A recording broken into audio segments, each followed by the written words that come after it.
Buenas tardes. ¿Cómo les va? Oh, ¿cómo andan ustedes? Vamos a esperar que se sumen todavía alguien. No alguno porque vamos a esperar que llegue alguien. ¿Cómo están? Vamos a aprovechar a adecuar un poco más esto. Ahí. ¿Sí? ¿Se ve bien? ¿Se oye? ¿Cómo están? ¿Cómo les va? ¿Cómo están? Café. Vamos con salvar una vida es salvar un mundo. Es el título de una biografía que escribe Gail Orstein.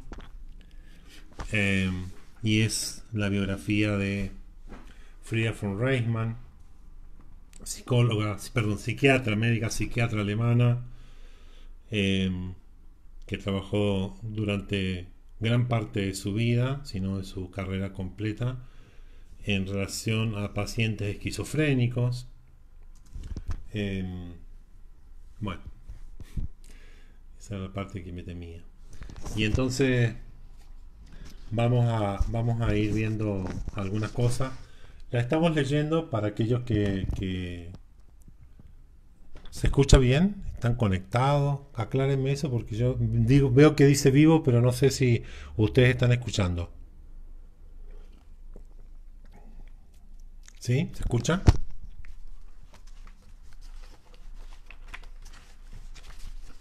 Ojalá que sí, así comenzamos. Vamos a cerrar la computadora porque no hay ninguna necesidad de tener una computadora abierta.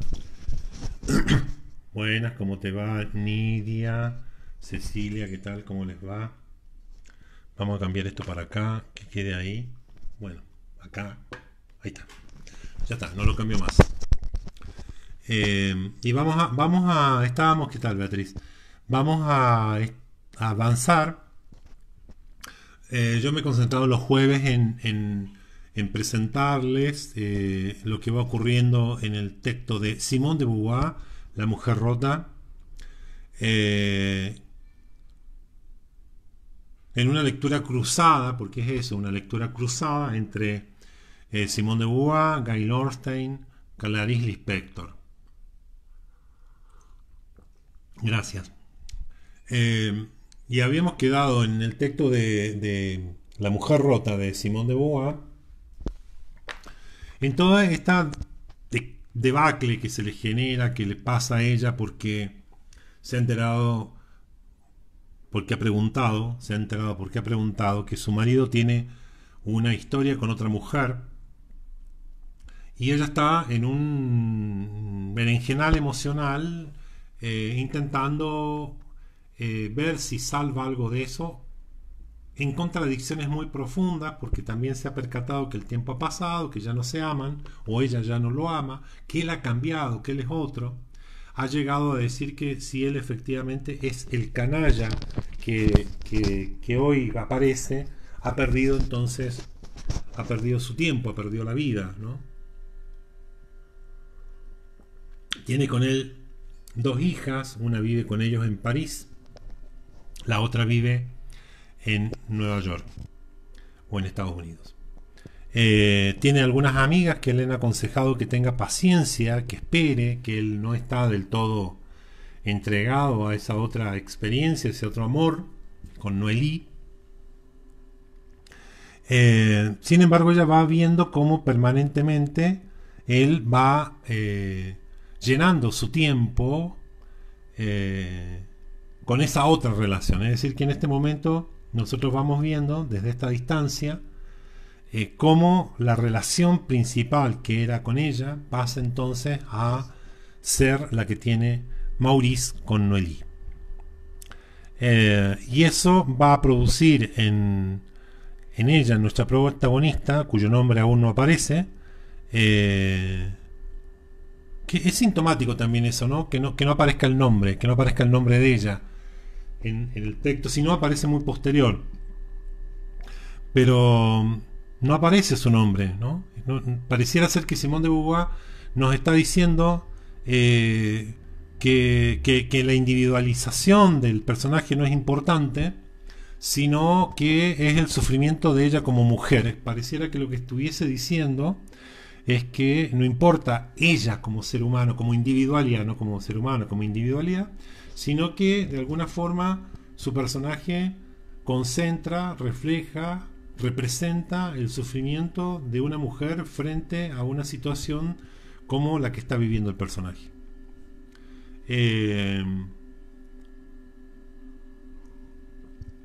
Las hijas tienen evidentemente características distintas.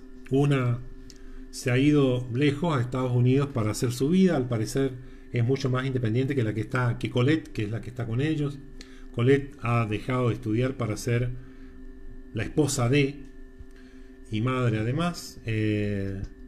La misma protagonista es alguien que dejó de estudiar o que no quiso trabajar en su momento. Todas estas son cosas que van saliendo en las discusiones que van a ir teniendo, ¿no? Las discusiones van a ir sacando, como suele ocurrir en las discusiones, no hiciste tal cosa, yo te dije, no lo hiciste, etcétera. Y además van produciendo daño porque se van diciendo a destiempo y se van diciendo de maneras destempladas. Todo esto va pintando de alguna manera esta rotura que aparece en la mujer que representa el personaje que Simone de Beauvoir nos acerca. Sí, claro, así es. Exactamente, eso es, Cristina. Entonces, y por otro lado vemos a la protagonista sin nadie que comprenda lo que ella está ocurriendo, lo que ella está pasando, ¿no? Tiene una amiga, tiene un par de amigas, ¿viste? Después aparece una suerte de adivina, de adivina, de bruja que le va a contar algo, tipo de estas cosas New Age que estaban apareciendo a lo mejor en la época en que se escribió el libro o que Simone de Beauvoir vivía. Entonces una suerte de bruja, ¿viste? Que le va a ir contando algunas cosas, qué sé yo.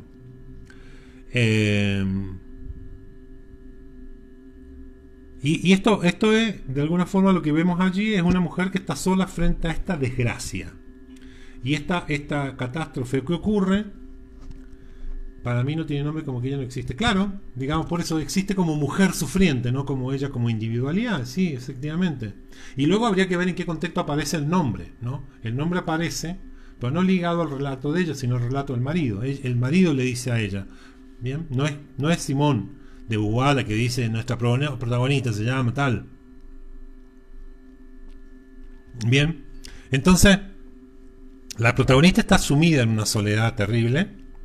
Y esta situación la ha desbaratado, ¿no? La ha desbaratado absolutamente. Lo que hace ver cómo cuando ella habla de rotura es sobre efectivamente sobre ella como persona, como ser humano, está partida al medio, digamos, está rota. Y esta rotura, por un lado, tiene que ver con esta situación de infidelidad al marido, pero además tiene que ver con ella como persona independiente de la infidelidad. Esas dos cosas se van a juntar para que se desarticule ella como ser humano. Por eso después vamos a ver qué pasa con ella, en ella, para que se produzca esta catástrofe que es lo que ella siente, el desamparo en el cual ella se siente ubicada. Hasta ahí, por ahora. Después vamos a seguir con La mujer rota y Simone de Beauvoir. Algunas cosas para tener en cuenta de nuestra otra mujer que danza en esto de salvar una vida, salvar un mundo, es Clarice Lispector. Porque si hay alguien que asume la escritura como una vía de salvación, es ella, y lo declara. Bien. Luego quiere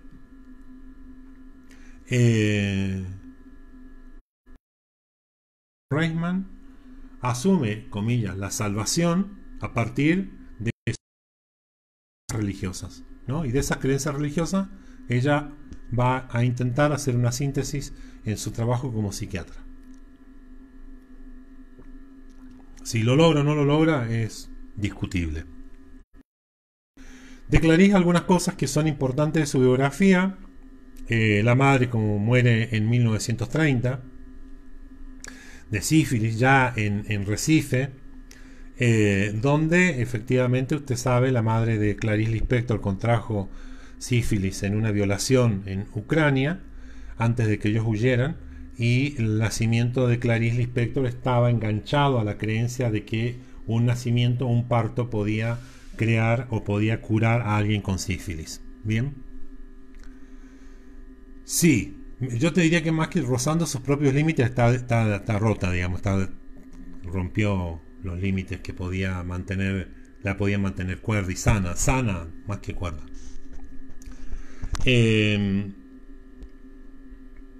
3 años después, Clarice Lispector tiene muy poco, tiene alrededor de 15 años, 16 años.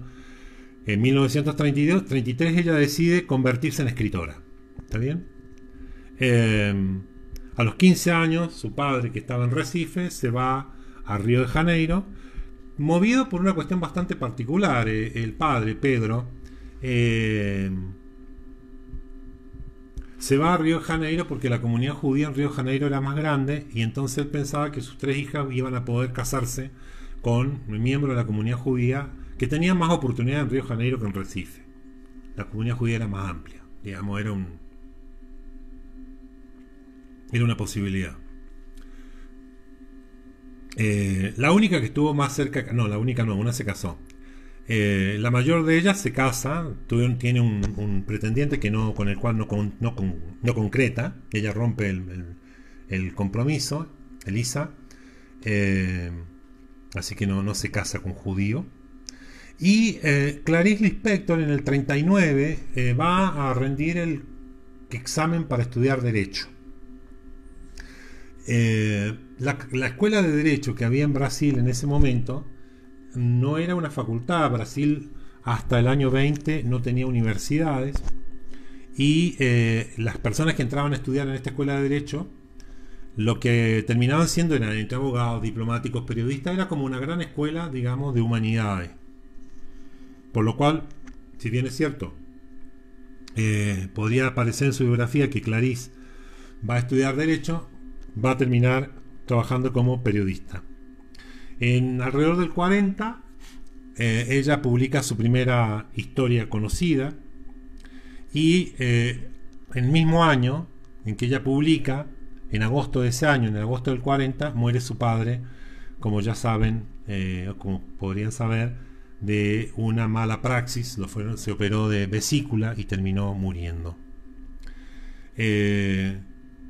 Tania, que era la menor de las 3 hermanas, está casada, y entonces se lleva a las 2 hermanas, se va con toda la familia a la casa del marido,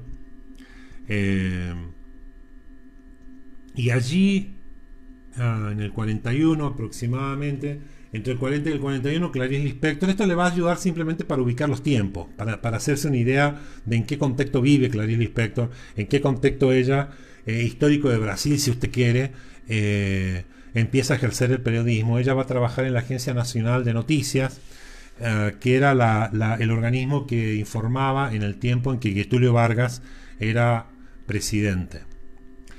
En el 41, Clarice Lispector tiene, un año después de la muerte de su padre, ella tiene una primera internación por depresión. También su hermana tiene algunos antecedentes de depresión, y de hecho escribe, la hermana dice que escribe para salvarse la depresión. Entonces tenemos un antecedente ahí que está ligado a la escritura, a la depresión, está ligado a la muerte de su padre, está ligado a lo que está ocurriendo en Brasil en ese momento, aun cuando ella trabaja en el organismo que tiene que ver con la información en la época de Getúlio Vargas. Getúlio Vargas fue un personaje casi folclórico. Después googleelo, porque no nos vamos a detener en él para no darle mayor alcance, pero bueno, era un sujeto bastante folclórico. Una suerte de raichuelo que intentó algunas cosas en Brasil. Hacia finales de ese año, en el 40 y pico, Clarice Lispector comienza un amorío, un romanzuelo, un romancete con quien va a ser su marido, Mauri Gurgel Valente, que era de una familia de... esto parece un reportaje de la revista Cara. Era no digo nada en contra de la revista Cara, digo, parece un reportaje para que ustedes se den una idea nada más. Era un sujeto que había sido parte de una familia vinculada al caucho cuando Brasil tenía el monopolio del caucho. Recordará que después los holandeses y los portugueses le robaban las semillas de caucho a Brasil y entonces empezaron a sembrar caucho en otras colonias que tenían. De esa manera rompieron el monopolio que tenía Brasil del caucho y empezaron a producirlo en otros lugares, que eran las razones por las cuales algunos imperios mantenían sus colonias como lugares de explotación o lugares de crecimiento de este tipo de cosas. Y en el 43, estamos hablando de, ella tiene alrededor de 19, 20 años, Clarice Lispector se hace ciudadana brasileña. ¿Por qué, dirá usted, se hace ciudadana brasileña ya tan grande? Primero porque no podía hacerlo, primero antes de ser mayor de edad, y luego para casarse con quien va a ser su marido, Mauri Gurgel Valente. Ella necesariamente tiene que ser ciudadana brasileña porque los diplomáticos de Brasil no tenían permitido casarse con extranjeras. Bien, por lo tanto ella se nacionaliza brasilera y 11 días después se casa con Mauri Valente. ¿Quién va a ser Valente?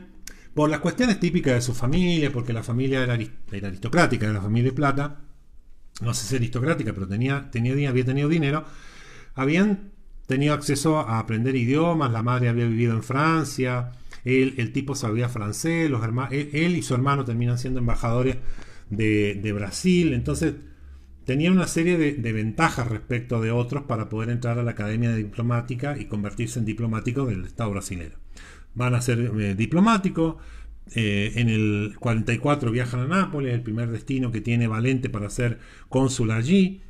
Es la primera vez que Clarice sale de Brasil y se siente mal. Ella siente que el único lugar donde no se pregunta qué hace acá es Brasil. Entonces se siente fuera de su terreno, de su territorio natural, cuando está fuera de Brasil. Por otro lado, siente también que las personas con las cuales se relaciona, las esposas de los demás diplomáticos, son personas que no tienen con ella ningún tipo de sintonía. Bien. Luego va a estar en Suiza, en Berna, una ciudad que para ella era terrible. Su descripción es que Suiza carece de un demonio y que además es un cementerio de esas sensaciones. Algo que nos toca de cerca es que en el 47 Eva Perón llega a Suiza, como un dato anecdótico si usted quiere, y en el 48, en septiembre 10, nace su hijo Pedro. Se llamará Pedro en honor al padre de ella. Bien, es un hito importante en su biografía, primero porque ella ha escrito una novela con la cual va a ganar un premio, la ha escrito en Brasil. Su segunda novela no tiene la misma aceptación. La ciudad sitiada surge allí post nacimiento de su hijo Pedro, y entonces ella define los tres grandes ejes que la van a mantener, o que por las razones por las cuales ha venido al mundo, por las cuales nació: para amar a los demás, para escribir y para educar a sus hijos. Estas son las definiciones que ella va a dar en relación a sí misma. He venido para amar a los demás, para escribir y para educar a mis hijos. ¿Cómo realizó esas cosas? Mientras estuvo en Nápoles, ella fue voluntaria en un hospital por una cuestión bastante confusa. Brasil termina siendo parte de la alianza, hace una alianza militar con Estados Unidos, y durante la Segunda Guerra hay un grupo de militares, un comando, no sé si se llama comando, una compañía de militares brasileños, siendo parte de el desembarco en Italia, y por lo tanto ella va a ir a un hospital en donde hay muchos heridos brasileños a los cuales ella va a ir a asistir mientras es la esposa del cónsul. Allí también, en ese contexto, se encuentra con un perro en la calle.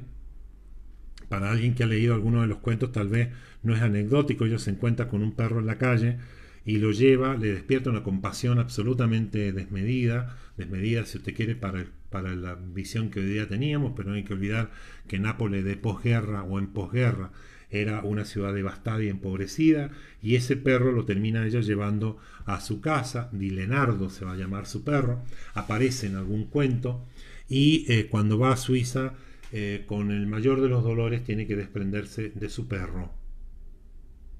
Entonces dice: mi problema son los de alguien con el alma enferma. Bien, ¿qué es tener un alma enferma para ella? ¿Qué es tener un alma enferma en una mujer?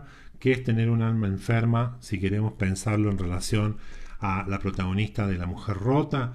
Es tener la percepción de que algo no está bien con uno. Y Clarice Lispector tiene esa percepción de sí misma. Algo no está bien con ella.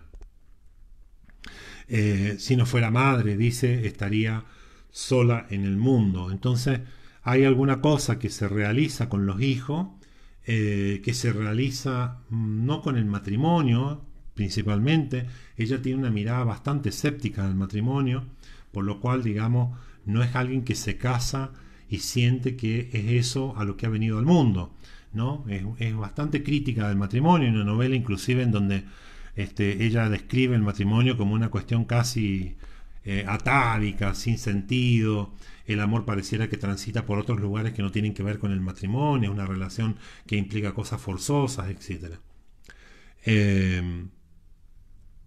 Nos vamos a tener 2 minutos en esto, en 2 cuestiones. Primero, porque gran parte de la biografía de Lispector hasta ahora va a tener que ver con esta declaración de: mis problemas son de alguien con el alma enferma. Bien, y Brasil es el lugar en donde no se pregunta qué hago aquí. ¿Por qué es interesante la biografía de Lispector? Porque muchas de las cosas que aparecen en sus cuentos van a tener que ver con hechos biográficos, casi traspasados en directo a sus libros, a sus cuentos.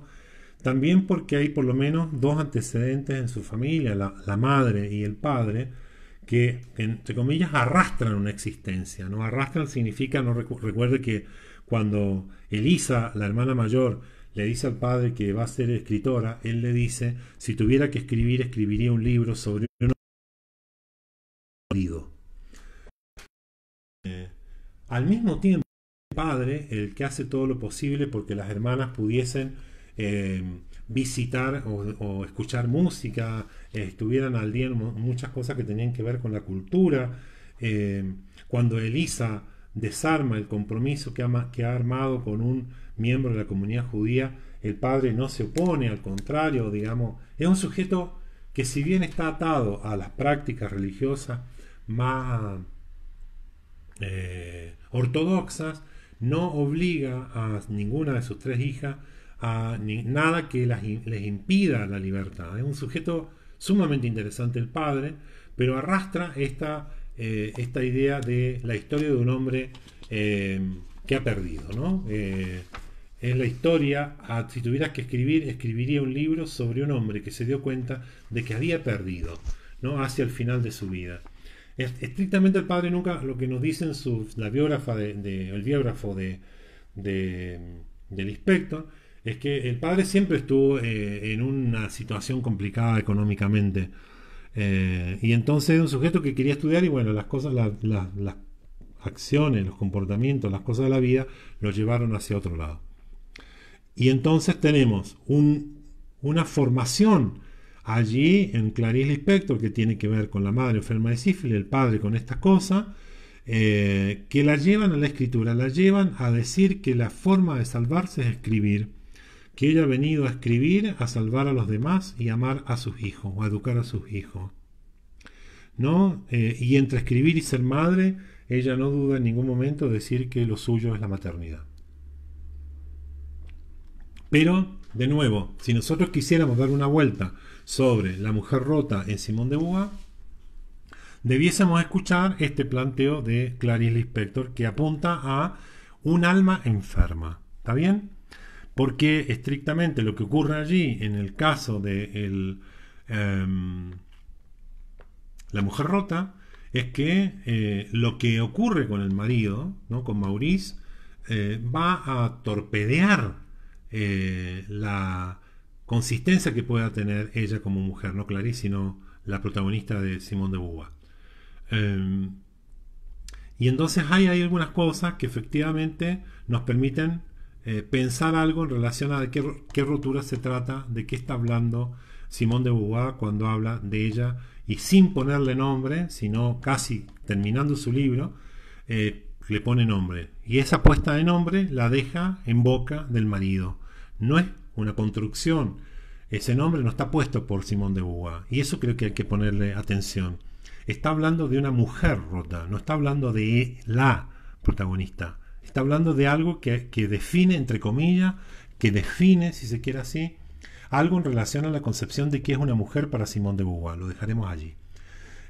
Luego, creo que cuando uno toma el texto biográfico de Moser sobre Lispector, lo que él está planteando ahí es alguien que logra construir un texto, una escritura, a partir de una serie de situaciones que también la muestran como alguien con un alma enferma.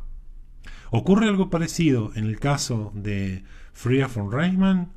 Pareciera que sí, pareciera que sí. Pareciera que hay también allí una mujer que sufre algo que tiene que ver con su propia estructura, ¿no? Ella dice, Frida von Reichmann, que a los 5 años, ¿no? Ella sabía que iba a ser psiquiatra, o cuando fue psiquiatra dijo yo a partir de los 5 años ya era psiquiatra, porque escuchaba, había una manera de ella de escuchar lo que pasaba con los otros, de asistir, de estar presente, que no era la manera usual de una persona.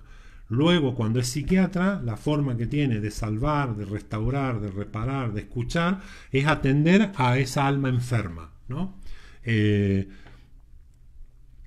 Frida von Reichmann decía claramente que en el delirio, si el doctor o el médico se quedaba a escuchar a su paciente en el delirio, escucharía a un alma pidiendo ayuda, ¿no? Hay algo que une los 3 relatos, los 3 textos, las 3 mujeres, que pasa por algo en relación a esa rotura, a esa alma que de alguna manera hay que reparar.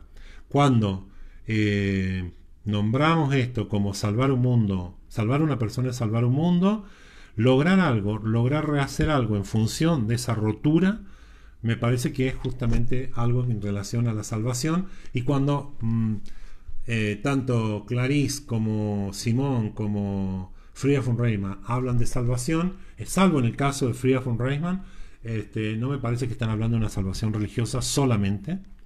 Tal vez en el caso de Frida, por sus creencias religiosas sí, en las otras dos, esa salvación, tal vez en el caso de Beauvoir, de Simone de Beauvoir, esa salvación es más brutal porque es sola, ¿no? Es sola, es una salvación, es algo de un diálogo interno permanente. Usted lo va a leer, si lee los textos de Simone de Beauvoir que están presentes en La mujer rota, el monólogo o el solipsismo, la edad de la discreción y la mujer rota, usted ve allí que se trata de un diálogo, de un monólogo, de un solipsismo, de una cosa consigo mismo. Hay una salvación de mano propia, si se quiere, que no es el caso de Clarice y no es el caso de Frida von Reichmann. En algún sentido, lo que Simone de Beauvoir presenta es un relato mucho más descarnado, aun cuando no tenga las tragedias que tenían la vida de Frida y la vida de Clarice, porque Frida von Reichmann fue violada, tuvo que huir de Alemania en la época en que el nazismo ocupaba el país donde ella había nacido, había trabajado y había construido su propio casa. Es decir, que las condiciones de tragedia están presentes en las 3. Ahora, si uno ve los relatos que producen estas condiciones de tragedia, el más descarnado de alguna manera, el más lacerante, si se quiere, es el de Simone de Beauvoir, a mi gusto, porque allí usted ve una sujeto consigo misma. No hay una puerta de salida en donde hay un otro. En el caso de la mujer en la infidelidad, ella no tiene a nadie. Usted lea el texto, no hay nadie. No hay nadie. Es casi la continuidad del solipsismo, del monólogo, es casi la continuidad. No hay alguien, no está hablando con alguien, ¿no? Está sola y su alma. En el monólogo, así se llama el libro, el cuento de él, la novela de ella, la mujer está sola todo el tiempo, sola en el mismo lugar, encerrada, hablando de sus amores, hablando de la muerte de la hija, hablando de la relación con la madre, todo el tiempo está sola. En la edad de la discreción, también, ¿no? Es una mujer que gran parte del sufrimiento que le significa que su hijo le diga que va a hacer algo distinto a lo que ella tenía pensado, gran parte de su sufrimiento lo vive sola. Lo vive sola. El marido se va a la casa de su madre y dice, allá te espero. Eh, las mujeres de los cuentos del Inspector, gran parte de las mujeres la viven sola, ¿no? La mujer de amor, la mujer de preciosidad. Hay algo en relación a esos relatos que nos muestran que ante situaciones que son estructuralmente dañinas, las mujeres están solas, ¿no? No estoy diciendo todo, estoy diciendo las mujeres de estos relatos. Si luego usted piensa que si es así, es algo que, bueno, hay que conversar. Pero es interesante, me parece, cómo se van anudando o cómo uno podría ir viendo esos relatos entrelazados por el alma enferma. ¿Está bien? Digo yo, se me ocurre, para que podamos ir pensando algunas cosas. ¿Sería distinto si se tratara de relatos de hombres? Sí, sería distinto. Sería diferente. No por el hecho de ser hombres, eso es lo que creo, sino por el hecho de quiénes son las que escriben esos relatos. ¿Por qué escriben sobre mujeres, no? ¿Y por qué sobre estas mujeres en particular? Y sobre estas situaciones en particular, ¿no?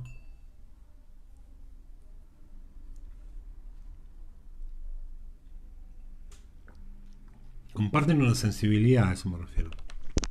Podemos, podemos estar de acuerdo o no, digo, pero comparten una sensibilidad. Bien, vamos a ver algunos comentarios.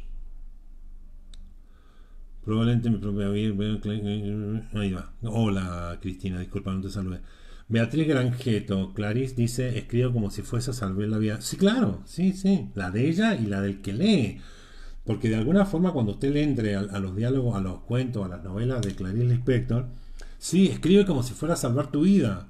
Es decir, y si usted no entra como un desesperado, tal vez una manera de entrarle a la lectura, perdón, no sé si se escucha, de una manera de entrarle a la lectura del Inspector sea entrar como alguien con un alma enferma, es decir, pero no digo morbosamente dicho, no lo estoy diciendo con morbosidad.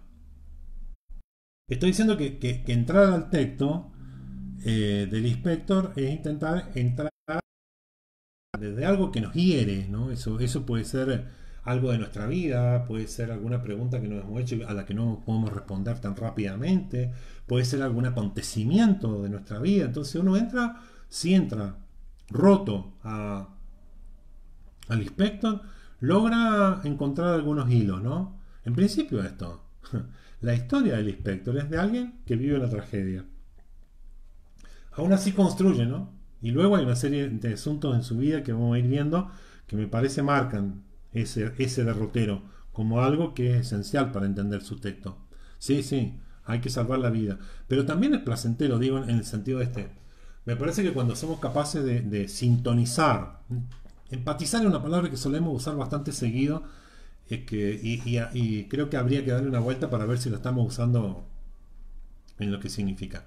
Cuando logramos sintonizar con, con el alma herida de alguien, ¿no? Me refiero a un otro, porque usamos muchas frases que de repente nos dicen, estás escuchando al otro, y empatizaste, te pusiste en los zapatos. Y me parece que de pronto, cuando uno lee estas personas, Clarice, de nuevo, Simón y compañía, no es solo que se ponen en los zapatos, logran instalarse en esa fisura que hay, en esa rotura del alma que hay en las protagonistas, en ellas, y escriben desde allí como un acto sanador, ¿no? Entonces me parece también que cuando logramos ubicarnos en esas roturas del alma de los otros, del otro, de la otra, del otro, podemos hacer algo, ¿no? Pero mientras lo hacemos desde afuera es como que uno ve una película, ¿no? Alguien te está contando su tragedia y uno ve, qué sé yo, en CinemaScope, bombardeo de algo, ¿no? Eh, pero Elisa, la hermana mayor de Clarice, vio a su madre volver violada en Ucrania. Clarice Lispector prácticamente se quemó las manos en un incendio en su departamento. Frida von Reimann fue violada. Es decir, ahí perdió todo, digamos. Ella se fue con dos maletitas para salir de la Alemania invadida por el nazismo. Entonces digo, cuando se ubican, tienen una historia trágica, pero pueden ubicarse en esa rotura del alma del otro porque no abandonan su propia rotura, me parece. No, y tampoco convierten eso en un masoquismo, ¿está bien? Para ponerlo, es un acto creativo el que está desplegado allí a partir de esa conexión con el sí mismo. Eh, mi propia vida. Sí, claro, estoy de acuerdo contigo, Beatriz. Olga Marzolini, el inspector priorizó la crianza de los hijos por encima de su trabajo. Sí, totalmente. Nidia Bordino, me parece bien, perfecto. El inspector dice que la escritura puede volverla loca. Me necesitas tranquilidad, vida serena, si no irrumpe la locura. Sí, sí, claro. Porque es desde dónde está escribiendo, ¿no? No cualquier escritor se vuelve loco cuando escribe, ¿no? Pero desde dónde está escribiendo, sobre qué está escribiendo, ¿no? Por eso es interesante por allí tener en cuenta algunas de las cosas que surgen de la biografía del inspector para entender algunas cuestiones que están ligadas a esto que ella llamó ser brasileña, aun cuando conservó su pronunciación y hizo algún ejercicio fonoaudiológico para corregirla y luego se dio cuenta de que no, que la verdad su forma de hacer, de vivir era esa y su forma de ser brasileña era esa, ¿no? Totalmente de acuerdo con vos, Norma. Sí, la mirada del hombre, de la mujer es absolutamente distinta. Eh, sí, sí, es una mirada distinta. Totalmente de acuerdo con vos. Bien. Bueno, eso, para ir viendo algunas cosas. Eh, eso, no, nada más. Preguntas, dudas. ¿Alguna pregunta, alguna duda, algún comentario, lo que guste? Si usted va a leer, o si ya leyó, sí, pero si va a leer La Mujer Rota, hay momentos en que cansa, ¿sí? Cansa. Es como que uno dice, ya está, ¿viste? Ya está, terminala, ya está.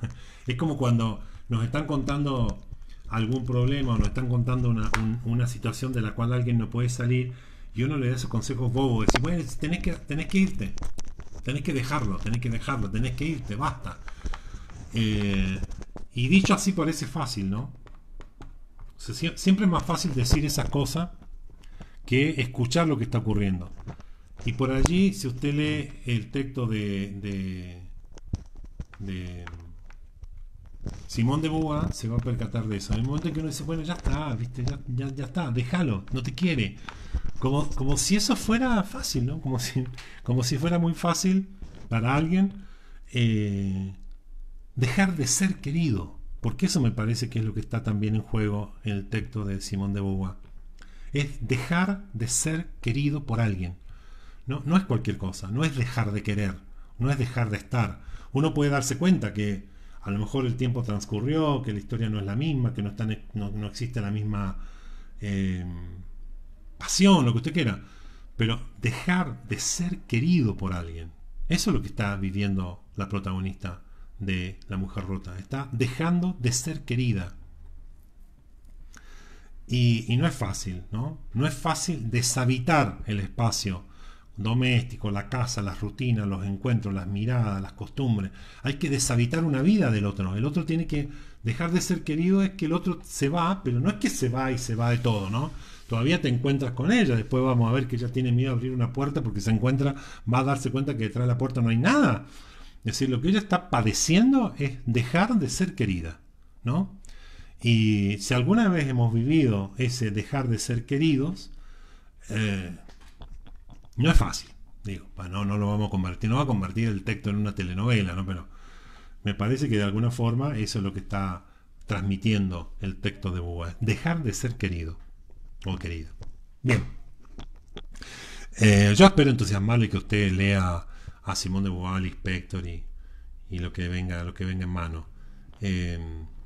Espero que sí, que lo pueda leer, que le guste y que encuentre algunas similitudes o con muchas diferencias también. Creo que lo bueno de leer libros es que uno coincide en las lecturas de alguien, coincide con las deducciones de alguien, con las implicancias que encuentra o no. Y está bien, No tenemos la misma mirada sobre los libros, no tenemos la misma historia, venimos de experiencias diferentes, entonces me parece fantástico que cada uno pueda tener apreciaciones o sacar conclusiones muy diversas de un mismo texto. Bien. Nidia. Perdón.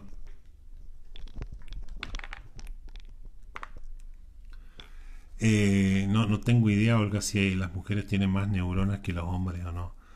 Probablemente sí, hay tanta cosa que uno no sabe. Más que las diferencias anatómicas son diferencias mentales, vivenciales, espirituales. Posiblemente las hormonas tengan algo que ver, el Spector escribe maravillosamente bien.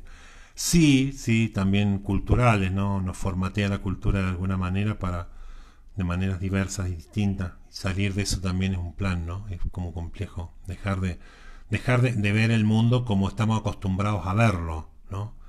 Dejar de ver las cosas como estamos acostumbrados a verlo. La primera vez que yo leía a Clarice Lispector me pareció complicada. Era como que decir, pero pará, la frase no la terminó. ¿Por qué metió a este acá? Bueno, eso me parece también, ¿no? Es aprender a leer algo diferente, ¿no? Eso. Que no necesariamente toda la gente escribe igual. Perfecto. Espero que tenga un muy lindo jueves, que lo disfrute, que lo pase bien, que se relaje, que descanse.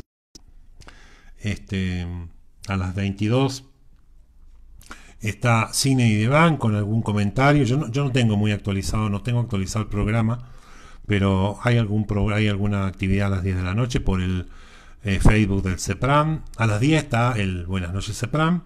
Hoy día jueves, si no me equivoco, está Rodrigo. Después viene el Cine y Diván con el comentario de alguna película o algún documental. Espero que lo disfrute, que lo pueda ver y encuentre respuestas. Me cuesta encontrar las semejanzas entre ellas, pero siento que hay una pasión entre las tres por una búsqueda de... Sí, claro. Bueno, esa es una, ¿no? Esa es la que encontraste vos, me parece fantástico. Las semejanzas que uno encuentra, yo en eso, Norma, te diría, las semejanzas que uno encuentra, de nuevo, es donde uno se instala para leer, ¿no? ¿Dónde me posiciono, desde donde leo una historia, ¿no? Eso. Pero no es que haya un lugar para leer, ¿no? Cada uno lee desde un lugar particular, y cuando tú dices yo encuentro la pasión entre las tres por la búsqueda de lo que son, bueno, esa es una similitud tuya, la encontraste vos, ¿no? En la lectura que estás haciendo de las tres. Si tú no encuentras las semejanzas que yo promuevo, no hay problema, digamos, son las que yo encuentro. Para alguien pueden ser otras, y está bien, ¿no? Nidia Bordino, es como leer el conjunto y disfrutar de las frases. También, totalmente, sí, totalmente. Bueno, espero que estén bien, que disfruten. Nos vemos el próximo jueves 16:30 con el Inspector. 17:45, sí, señora Graciela. Nos vemos a las 17:45 por Zoom para comentar el cuento Obsesión. Obsesión, bien. Espero que les haya gustado esto. Vamos a seguir después con La Mujer Rota y algunas otras cosas que pueda ayudarnos a releer o a pensar algunas cosas. Que tengan muy buenas tardes. Bien, perfecto. Esta noche Gastón analizará un texto de Rosa Montero. Ok, Olga Marzolini está más al día con la programación del CEPRAM. Esta noche entonces a las 22:10 Gastón y el texto de Rosa Montero, y a las 22 el Buenas noches CEPRAM. Así va, que tengan muy buena tarde, que lo disfruten. Nos vemos el próximo jueves.